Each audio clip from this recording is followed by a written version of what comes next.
Subscribe कीजिए finance ज्ञान channel को और बेल आइकन को दबाइए लेटेस्ट वीडियो सबसे पहले देखने के लिए। हेलो दोस्तों, तो कैसे हैं आप लोग।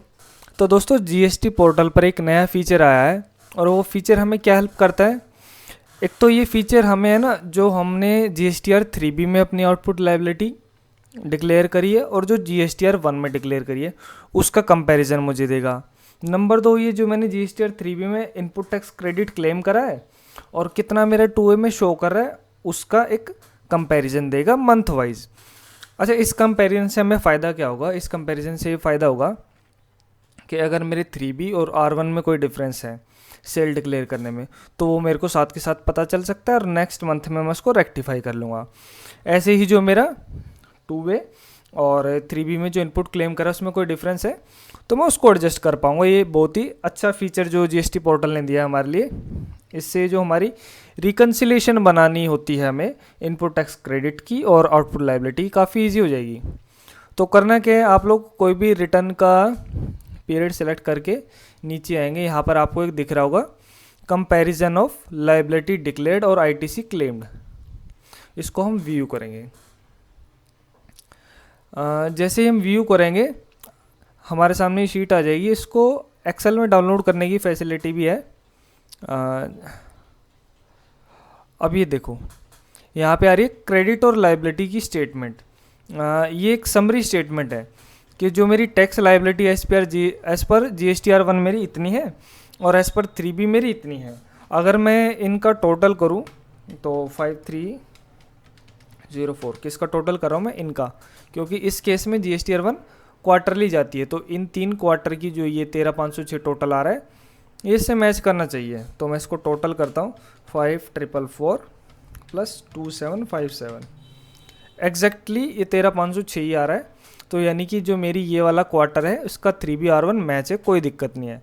या फिर अगर जल्दी से मुझे देखना तो मेरे को नीचे टोटल भी नज़र आ रहा है, ये पूरे पीरियड का R1 है और ये 3B है। ये ज़्यादा इसलिए आ रहा है क्योंकि इसमें अभी जनवरी का भी ऐड हो रखा है और क्वार्टरली में जनवरी, फरवरी और मार्च की R1 जाएगी। अब यहाँ पर जो टेबल नज़र आ रही है वो है इनपुट टैक्स क्रेडिट के लिए, कि जो मैंने अप्रैल 2018 में इनपुट क्लेम करा वो इतना, 2A में मेरा इतना, 10,207 मैंने मई में क्लेम करा, 2A में मेरा आ रहा है इतना। अब यहाँ पर मेरे को 2A में कम आ रहा है तो मैं चेक कर लूँगा कौन सा बिल मेरा शो नहीं कर रहा, और यहाँ पर मैंने कम क्लेम करा तो मैं चेक करूँगा कौन सा बिल मैंने जिसका इनपुट क्लेम नहीं करा। तो ऐसे ही मुझे एक टोटल मिल जाएगा, ये मेरा 3B का और ये मेरा 2A का। 3B का मेरा ज़्यादा कम इसलिए आ रहा है क्योंकि हमने कुछ रिवर्सल करा था, अदरवाइज़ आपके केस में ये लगभग मैच होगा। और यहाँ से आप डाउनलोड करेंगे तो ये आपको एक्सेल शीट भी मिल जाएगी, ठीक है। अब बात करते हैं सेपरेट हेड की, यानी कि मेरी लायबिलिटी अदर देन एक्सपोर्ट की, और यहाँ पर रिवर्स चार्ज की लायबिलिटी दिखाएगा अलग से, यहाँ पे एक्सपोर्ट और एसईजेड की लायबिलिटी, और यहाँ पर आईटीसी का क्रेडिट दिखाएगा डिटेल में। वहाँ पे तो आपको टोटल मिल रहा था। अब यहाँ पर आपको दिख जाएगा कि मैंने सीजी कितना क्लेम करा है, एसजी कितना क्लेम करा है अप्रैल में, और जो मेरा 2A है वो कितना सीजी दिखा रहा है और एसजी कितना दिखा रहा है। अब माइनस का मतलब क्या है, जो मेरी 2A ज़्यादा आ रही है, यानी कि जो मैंने इनपुट टैक्स क्रेडिट है एज़ पर 2A कम बुक करा है, और प्लस का मतलब क्या है कि मैंने 3B में ज़्यादा क्लेम कर लिया और मेरा 2A में कम है। जैसे कि यहाँ देख पा रहे होंगे आप, मई में मैंने 5100 और 2A जो मेरा शो करता है 4534। तो ये एक बहुत ही हेल्पफुल फीचर है पोर्टल पे, जिसकी हेल्प से हम फटाफट से अपना कंपैरिजन देख पाएंगे और इसको रेक्टिफाई कर पाएंगे। ऐसे ही मेरी अगर कोई ये लायबिलिटी है, वो हमने इनपुट का देखा था, ये लायबिलिटी के बारे में कि मैंने जो अपनी अप्रैल 18 में लायबिलिटी इतनी डिक्लेयर करी है, किस में करी है, ये 3B में, और जो मेरी R1 है वो इतना है और डिफरेंस मेरा ये दिखा देता है, ठीक है। इसको भी एक्सेल में डाउनलोड करने की फैसिलिटी है तो मैं चेक कर लूँगा। ऐसे ही मैंने रिवर्स चार्ज में कुछ जमा कराया है जीएसटी, तो वो ये दिखाएगा कि 3B में आपने इतना जमा कराया है, 2A में आ सकता है अगर जिसके लिए मैंने रिवर्स चार्ज जमा कराया है वो रजिस्टर्ड बंदा है तो यहाँ पर शो करेगा, अदरवाइज शो नहीं करेगा तो डिफरेंस आएगा। तो यहाँ से मैं अपना रिवर्स चार्ज जितना जमा कराया उसको भी कंपेयर कर सकता हूँ।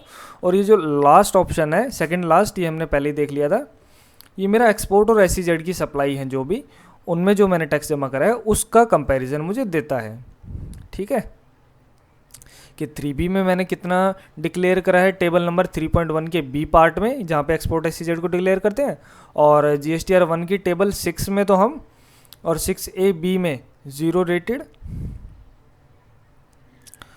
और GSTR 1 में हम SEZ को तो B2B में ही शो करते हैं, और जो मेरा एक्सपोर्ट है उसको टेबल नंबर 9 में शो करते हैं। तो यहाँ पर ये उसका कंपैरिजन मुझे देगा। डाउनलोड करने की फैसिलिटी है, एक्सेल से फटाफट आप फिल्टर लगा के कंपेयर कर पाएंगे। तो ये था दोस्तों GST पोर्टल का एक नया फीचर जो हमें हेल्प करता है हमारे इनपुट टैक्स क्रेडिट को 3B और 2A को कंपेयर करने के लिए, और नंबर 2 जो हमें कंपेयर करने की फैसिलिटी देता है हमारे आउटपुट लायबिलिटी को अपनी R1 और 3B से। तो ये एक छोटा सा वीडियो था, एक छोटी सी अपडेट थी GST पोर्टल की। अगर आप लोगों को ये वीडियो अच्छा लगा है तो इस वीडियो को लाइक करेंगे और अपने रेलिवेंट फ्रेंड्स के साथ शेयर करेंगे जिनके ये काम की वीडियो है, और फर्स्ट टाइम अगर चैनल पे आए तो सब्सक्राइब कर लेंगे, बेल आइकन को ज़रूर दबाएंगे ताकि आपको लेटेस्ट वीडियो का नोटिफिकेशन मिलता रहे। तो मिलते हैं अपनी अगली वीडियो में, तब तक के लिए बाय बाय।